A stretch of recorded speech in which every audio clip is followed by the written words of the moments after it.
नमस्कार, clean news Godda में आपका स्वागत है। दिल्ली के बाद अब तक का सबसे बड़ा ट्रैक्टर रैली झारखंड के गोड्डा जिला से निकाला गया। कृषि कानून के विरोध में दिल्ली के बाद अब तक का सबसे बड़ा ट्रैक्टर रैली झारखंड के गोड्डा जिला से निकाला गया। इस रैली के नेतृत्व गोड्डा जिला के फोड़ियाहाट विधायक प्रदीप यादव के द्वारा किया गया। इसे रैली में झारखंड सरकार के 3 प्रमुख मंत्री भी शामिल हुए, जो कि वित्त मंत्री डॉक्टर रामेश्वर उरांव, कृषि मंत्री बादल पत्रलेख और ग्रामीण विकास मंत्री आलमगीर आलम भी शामिल हुए। इस ट्रैक्टर रैली को गोड्डा के कारगिल चौक से सरकंडा, भटौंदा, हरियारी, फोड़ियाहाट, हसदिया होते हुए देवघर के रोहनी के लिए निकाला गया। इस ट्रैक्टर रैली में प्रदीप यादव के साथ कृषि मंत्री बादल पत्रलेख और जामताड़ा विधायक इरफान अंसारी भी मौजूद थे। आपको बताते चले कि ये ट्रैक्टर रैली कृषि कानून के विरुद्ध निकाला गया है। इस रैली में किसानों ने बढ़ चढ़कर हिस्सा लिया। ये रैली कांग्रेसियों के द्वारा हजारों की संख्या में निकाली गई है। इसका नेतृत्व कांग्रेस के प्रदीप यादव के द्वारा किया गया था। मन की बात में पीएम ने की झारखंड के बनकाठी मॉडल की तारीफ।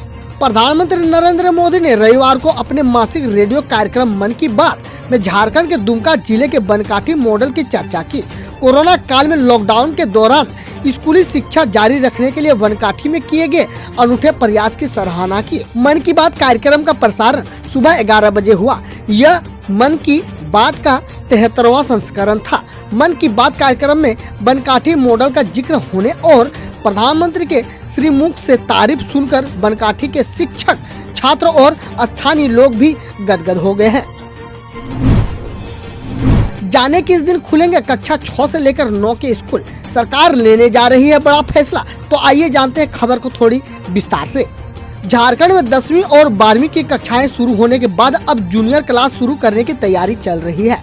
कक्षाएं इसी सत्र से शुरू किया जाएगा। इन स्कूलों में कक्षा 6 से लेकर 12वीं तक के स्कूल शामिल होंगे। कोरोना वायरस के संक्रमण को लेकर अब खतरा काफी कम हुआ है। इसके बाद कम से कम 6ठी कक्षा के छात्र स्कूल आ सकते हैं। वहीं शिक्षा विभाग इस मामले में 6ठी से 12वीं कक्षा शुरू करने को लेकर शिक्षकों से राय ले रहा है। यह खबर है जामताड़ा से। सरना धर्म कोड की मांग को लेकर रेलवे ट्रैक पर विरोध प्रदर्शन। हावड़ा नई दिल्ली मुख्य रेलवे स्थित आसनसोल डिवीजन के काशीटांड रेलवे स्टेशन हॉल को जाम करने को रेलवे ट्रैक पर रविवार को आदिवासी सेंगल अभियान के कार्यकर्ता उतर आए। वे सारना धर्म कोड की मांग कर रहे थे। घंटे भर वे ट्रैक पर जमे रहे, जबकि रेल पुलिस पहले से ही मोर्चा संभाली हुई थी। प्रदर्शनकारी को सुरक्षा के घेरे में लेकर ट्रैक से बाहर निकाला गया। प्रदर्शन सुबह 10 बजे से ही शुरू हो गया था। प्रदर्शन में महिलाएं भी थी। बाद में स्टेशन के बाहर भी घंटे भर तक प्रदर्शन किया गया। पुलिस की सूझबूझ से प्रदर्शनकारी रेल गमन को बाधित नहीं कर पाए। रांची में अब 25 केंद्रों पर कोरोना वैक्सीनेशन, निजी अस्पतालों में भी टीकाकरण। कोरोना वायरस वैक्सीनेशन की गति बढ़ाने की कवायद तेजी हो चुकी है। रांची जिले में हर दिन टीकाकरण केंद्र की संख्या बढ़ाई जा रही है, जहां वर्तमान में 14 CHC के अलावा रिम्स और सदर अस्पताल में वैक्सीनेशन का काम चल रहा था। वहीं बीते दिनों 4 निजी अस्पताल भी वैक्सीनेशन की अनुमति दी गई है। शुक्रवार को रांची जिले में कुल 22 केंद्रों में टीकाकरण हुआ था। सोमवार से इसकी संख्या और बढ़ेगी। 3 और निजी अस्पताल को इसमें जोड़ा जा रहा है। खबर है रांची से। यह खबर सुन के आपको बहुत ही अजीबोगरीब और अटपटा सा लगेगा। रांची में अपराधियों ने रंगदारी में मांगा रसगुल्ला, नहीं देने पर चला दी गोली। रांची में अपराधियों का मनोबल काफी बढ़ गया है। वे अब दिन दहाड़े रंगदारी मांगने लगे हैं और नहीं देने पर बीच बाजार में गोली चला देते हैं। ताजा घटनाक्रम में रंगदारी के रूप में रसगुल्ला नहीं देने पर अपराधियों ने गोली चला दी। घटना रांची जिले के अपर बाजार स्थित गोपाल चक पर स्थित शंकर मिष्ठान भंडार की बात है। इस दौरान अपराधियों ने दुकानदार के साथ मारपीट की और धमकी दी। मामले में पुलिस ने कार्रवाई करते हुए मुख्य अपराधी सहित 3 लोगों को गिरफ्तार कर लिया है। 100 कछुआ एक साथ देकर फटी रह गई पुलिस की आंखें। कोडरम्मा से कोलकाता ले जाने की फिराक में थे तस्कर। कोडरम्मा RPF ने रविवार को तड़के 5 बजे कोडरम्मा स्टेशन के प्लेटफॉर्म संख्या 3 से 2 बोरा व 2 झोले में करीब 100 कछुआ बरामद किए हैं। माना जा रहा है कि यह कछुआ तस्करी के लिए कोलकाता ले जाने की तैयारी थी। RPF प्रभारी निरीक्षक जवाहर लाल, SI अंकुर कुमार, आरक्षी विभाग कुमार मिश्रा व SK राम ने गश्ती के दौरान लवारिस हालत में बोरे को देखकर इसकी तलाशी ली तो इसमें कछुआ पाया गया। हालांकि मामले में किसी की गिरफ्तारी नहीं हो सकी है अब तक। खबर देश विदेश और देश की विभिन्न योजनाओं से। व्हाट्सएप पर आया यह मैसेज आपको बना सकता है कंगाल, देखते ही तुरंत करें डिलीट।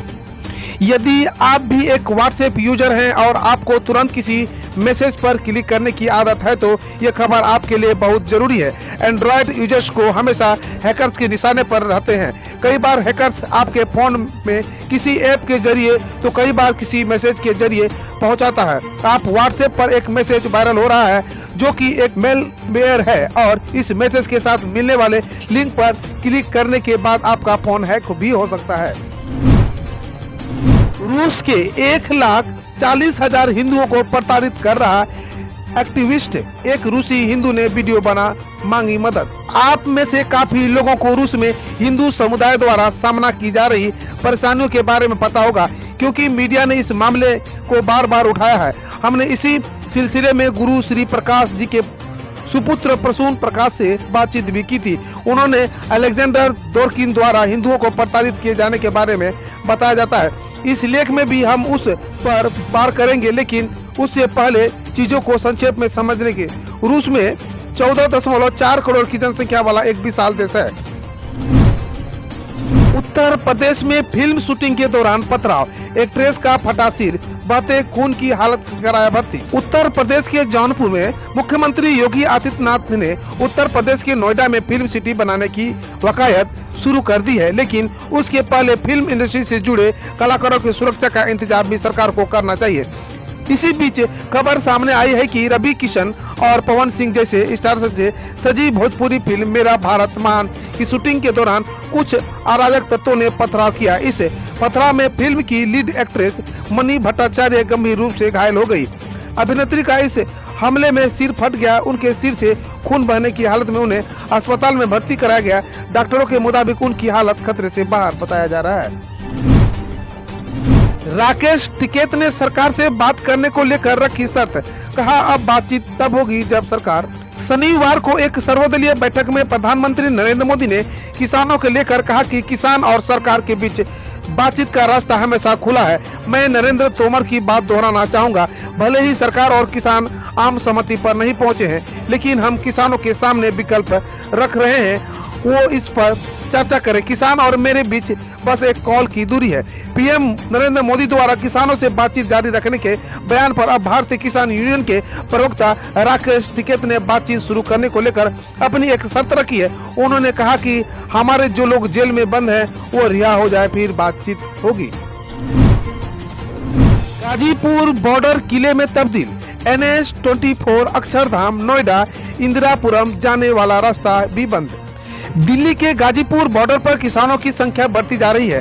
रातों रात गाजीपुर बॉर्डर को किले में तब्दील कर दिया गया। गाजीपुर बॉर्डर पर पिछले 2 महीने से ज्यादा समय से कृषि कानून के खिलाफ आंदोलन चल रहा है। 26 तारीख को दिल्ली के लाल किले पर हुई घटना के बाद लगातार किसान वापस जा रहे थे और उत्तर प्रदेश सरकार की तरफ से गाजीपुर बॉर्डर को खाली कराने का आदेश भी दिया गया था, लेकिन किसान नेता राकेश टिकैत के मीडिया के सामने रोज आने की घटना के बाद से एक बार फिर गाजीपुर बॉर्डर पर किसानों के जत्थों का जुटना शुरू हो गया है। हालात यह है कि गाजीपुर बॉर्डर पर एक बार फिर किसानों का मजमा लगना शुरू हो गया है और दूर दूर तक एक बार फिर ट्रैक्टर ट्रॉली की नजर आ रही है। भगवान श्री राम के पोस्टर वाली गाड़ी पर पत्थरबाजी, मंदिर के लिए चंदा इकट्ठा करने निकले थे कार्यकर्ता। अयोध्या में भव्य श्री राम मंदिर निर्माण के लिए चंदा इकट्ठा करने का अभियान जारी है। तमाम संगठनों के कार्यकर्ता गांव के घर घर जाकर मंदिर निर्माण के लिए आर्थिक सहयोग एकत्रित कर रहे हैं। इस दौरान चंदा इकट्ठा करने वालों पर अराजक तत्वों द्वारा पत्थरबाजी और हमले की गई खबर सामने आ चुकी है। ताजा मामला कर्नाटक के बेंगलुरु का है, जहां एक हिंदू संगठन के कुछ कार्यकर्ता पर अभियान के दौरान हमला किया गया। कांग्रेस ने टिकट नहीं दिया तो फुट फुट कर रोया शख्स, बोला अब तो आत्महत्या कर लूंगा। पंजाब में स्थानीय निकायों के चुनाव में कांग्रेस पार्टी द्वारा टिकट आवंटन को लेकर भी सवाल उठाए जा रहे हैं। नाभा में एक वार्ड में उम्मीदवार उतारने के कांग्रेस पार्टी के फैसले का विरोध शुरू हो गया है। नाभा के कांग्रेसी नेता नरेश कुमार शर्मा ने कहा कि उनका टिकट काट लिया गया और दूसरे उम्मीदवार को दिया गया। उन्होंने कहा कि अगर मुझे टिकट नहीं मिला तो मैं आत्महत्या कर लूंगा। टिकट न मिलने पर वे फुट फुट कर रो रहे थे। चीन के विदेशी जहाजों पर फायरिंग के आदेश के खिलाफ जापान मैदान में, साथ आए एशियन देश। अमेरिकी प्रशासन में बदलाव होते ही चीन एक बार फिर से इंडो पैसिफिक में आक्रामक होता नजर आ रहा है और इसी के मद्देनजर उसने सेनकाकू द्वीप पर कब्जा करने के इरादे से अपने कोस्ट गार्ड को किसी भी विदेशी वेसल पर ओपन फायरिंग के आदेश दे दिए हैं। इस आक्रामक कदम को देखते हुए जापान ने भी सेनकाकू क्षेत्र के सैन्यकरण पर काम करना शुरू कर दिया है। इसी बीच चीन के आक्रामक रुख के खिलाफ जापान को अन्य एशियाई देशों का भरपूर समर्थन मिला है। फिलीपींस और वियतनाम दोनों देश ने चीन के नए कानून के खिलाफ आवाज उठाई है। IRCTC नए धार्मिक स्थलों के दर्शन कराएगी। जाने 900 रुपए प्रतिदिन के खर्च में कौन से होंगे स्थल। लॉकडाउन और कोरोना की वजह से लंबे समय से घर में रहने के बाद अगर आप कहीं घूमने का प्लान बना रहे हैं तो आपके लिए यह एक अच्छी खबर।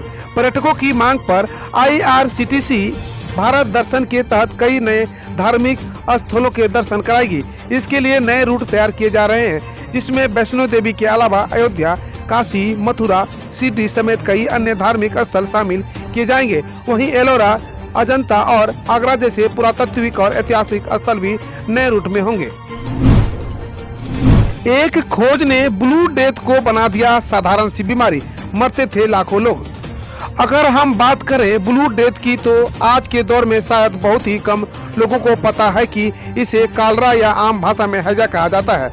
यह बीमारी आज से तकरीबन 200 साल पहले 1817 में फैली थी। जिस तरह चीन से आई बीमारी कोरोना से आज तक करीब 222 लाख लोगों की मौत हुई है, ठीक इसी तरह उस समय इस बीमारी से उस समय लगभग 180 लाख लोगों की मौत हुई थी। इसके बाद भी कई साल तक इसका प्रकोप भारत और अन्य देशों में झेलना पड़ा था। खबर मौसम से, होगी झमाझम बारिश। मौसम विभाग ने दी कड़ी चेतावनी, हर तरफ होगा पानी ही पानी। राजधानी दिल्ली से इस समय कड़ाके की ठंड पड़ रही है। ऐसे में इस साल 2021 में दिल्ली समेत पूरे देश को लेकर बताया जा रहा है कि मानसून सामान्य बारिश वाला होगा। मौसम विभाग की तरफ से जारी की गई रिपोर्ट में कहा गया है कि इस बार मानसून के दौरान औसतन सामान्य बारिश होगी। साथ ही मानसून का आगाज भी काफी अच्छा होने की संभावना है। इस साल 2021 में दीर्घावधि औसत वर्षा 880.6 मिलीमीटर की तुलना में सामान्य बारिश की रेंज 96% से 104% के उच्चतम स्तर रहने की उम्मीद है। वहीं मानसून के दौरान झमाझम बारिश होने की भी संभावना बताया जा रहा है। संबंध अपनी जगह है, सीमा विवाद अपनी जगह। चीन आखिर भारत को क्या समझाना चाहता है। लद्दाख के सीमा विवाद को भड़काकर चीन दिखावे के लिए लगातार शांति का राग अलाप रहा है। चीन के विदेश मंत्रालय ने फिर एक बार कहा है कि भारत के साथ द्विपक्षीय संबंधों का सीमा विवाद से कोई वास्ता नहीं है। चीन बार बार ऐसे बयान देकर दुनिया की नजरों में खुद को पाक साफ पेश करने की कोशिश कर रहा है। हालांकि जमीनी स्तर पर वह अब भी विवाद को हल करने के लिए कोई भी ठोस कदम नहीं उठा रहा है। AIMIM चीफ ओवैसी ने कांग्रेस को बताया बैंड बाजा पार्टी। बीजेपी की बी टीम कहने पर ममता पर भी पलटवार किया। पश्चिम बंगाल में होने वाले विधानसभा चुनाव की तारीख की घोषणा भले ही नहीं हुई है, लेकिन सियासी बयानबाजी तीखी होती जा रही है। बिहार विधानसभा चुनाव में अपने प्रदर्शन से सभी को चौंका देने वाले AIMIM चीफ असदुद्दीन ओवैसी ने बीजेपी की बी टीम कहे जाने पर कांग्रेस पार्टी पर पलटवार किया है। मन की बात में बोले पीएम नरेंद्र मोदी। 26 जनवरी को दिल्ली में तिरंगे का अपमान देख देश बहुत दुखी हुआ। प्रधानमंत्री नरेंद्र मोदी ने रविवार को वर्ष 2021 की पहली मन की बात को संबोधित किया। पीएम मोदी ने कहा कि 26 जनवरी को दिल्ली में तिरंगे का अपमान देखकर देश बहुत दुखी हुआ। मन की बात के दौरान 26 जनवरी को दिल्ली की हिंसा का जिक्र करते हुए पीएम नरेंद्र मोदी ने कहा कि दिल्ली में तिरंगे का अपमान देख देश बहुत दुखी हुआ है। प्रधानमंत्री ने पद्म पुरस्कारों का जिक्र करते हुए कहा कि इस साल भी पुरस्कार पाने वालों में लोग शामिल हैं जिन्होंने अलग अलग क्षेत्रों में बेहतरीन काम किया है। अपने कामों में किसी का जीवन बदला है, देश को आगे बढ़ाया है। राष्ट्र ने असाधारण कार्य कर रहे लोगों को उनकी उपलब्धियां और मानवता के प्रति उनके योगदान के लिए सम्मानित किया है। यानी जमीनी स्तर पर काम करने वाले अनयूजुअल हीरोज पद्म सम्मान देने की जो परंपरा देश ने कुछ वर्ष पहले शुरू की थी, वह इस बार भी कायम रखी गई है। अब खबर खेल जगत से। पीएम नरेंद्र मोदी ने मन की बात में की टीम इंडिया की तारीफ। बीसीसीआई ने कहा, तिरंगे को रखे हमेशा ऊंचा। ऑस्ट्रेलियाई धरती पर ऐतिहासिक जीत हासिल करने वाले टीम इंडिया की चर्चा अभी थमी नहीं है। विराट कोहली की अनुपस्थिति में जिस तरह अजिंक्य रहाणे की अगुवाई में भारतीय टीम ने कंगारू टीम को हराया, उसकी तारीफ हर तरफ हो रहा है। प्रधानमंत्री नरेंद्र मोदी भी भारतीय टीम के इस प्रदर्शन से बेहद खुश हैं। उन्होंने टीम इंडिया की जीत को प्रेरणादायक बताया। हम रोज ऐसे ही न्यूज लाते रहेंगे, तो यदि आपने अभी तक क्लीन न्यूज को सब्सक्राइब नहीं किया है तो पहले फटाफट सब्सक्राइब कर लें, साथ ही बेल आइकन को दबा दें ताकि कोई अपडेट मिस ना हो।